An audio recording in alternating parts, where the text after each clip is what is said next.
আগামী এক সপ্তাহের মধ্যে এই মূর্তি যদি অপসারণ করা না হয়, দুর্বার আন্দোলন করে দেওয়া হবে।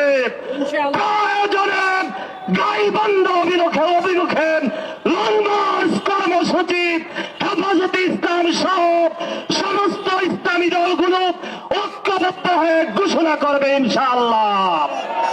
ভাইরা আমার, আমাদের একজন স্বরাষ্ট্রমন্ত্রী আছেন, খুব বিচক্ষণ, অনেক চতুর, আমরা ওনাকে স্বাগত জানাই। উনি নির্বাচনের আগেও বলেছেন আমরা ক্ষমতায় গেলে শরিয়া বিরোধী, ইসলাম বিরোধী কোনো কিছু করব না। ইদানিং সংসদও খুব সুন্দরভাবে বলেছেন উনি ইসলাম চিনে, এটা ইসলাম না, এটা ইসলাম না, এটা ইসলাম না। আবার মাঝে মাঝে বলেন মদিনার সনদে দেশ চালাবেন। আমি ওনাকে জিজ্ঞাসা করতে চাই, স্বরাষ্ট্রমন্ত্রী সাহেব আমাদেরকে বলুন, প্রকাশ্যে একটা মুসলিম রাষ্ট্রের, যেই রাষ্ট্র ইতিপূর্বে মূর্তি বিরোধী আন্দোলনে শত শত মানুষ শাহাদাত বরণ করেছে, আহত হয়েছে, রক্ত দিয়েছে, এই দেশে মুসলমানদের দেশে প্রকাশ্যে মূর্তি বানানো কোন শরীয়তে আছে? প্রকাশ্যে মূর্তি বানানো এটাও তো ইসলাম বিরোধী কাজ। আপনার সরকার ক্ষমতায় থাকা অবস্থায় কিভাবে এত বড় মূর্তি হলো? আপনারা চুপচাপ বসে আছেন কেন? আপনার শিক্ষা প্রতিমন্ত্রী গতকাল ঘোষণা দিয়েছেন শিক্ষা প্রতিষ্ঠানগুলোতে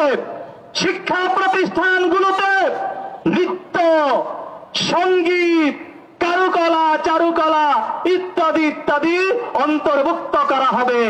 মাননীয় স্বরাষ্ট্রমন্ত্রী সাহেব, এটা কোন শরীয়তে আছে?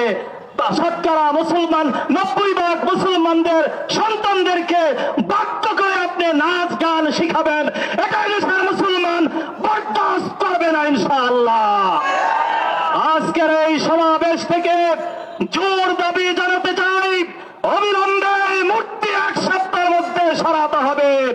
নাচ গানের এবং ইসলামে স্কুলে, শিক্ষা প্রতিষ্ঠানে যত ধরনের নাচ গানের পরিকল্পনা রয়েছে তা বাতিল করতে হবে।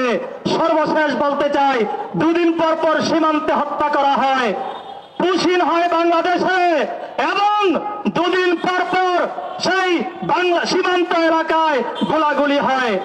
আমি এই সরকারকে পরিষ্কার বলতে চাই, বাংলাদেশের মানুষ রক্ত দিয়ে হলো বাংলাদেশের 1 ইঞ্চি মাটি রক্ষা করবে ইনশাআল্লাহ।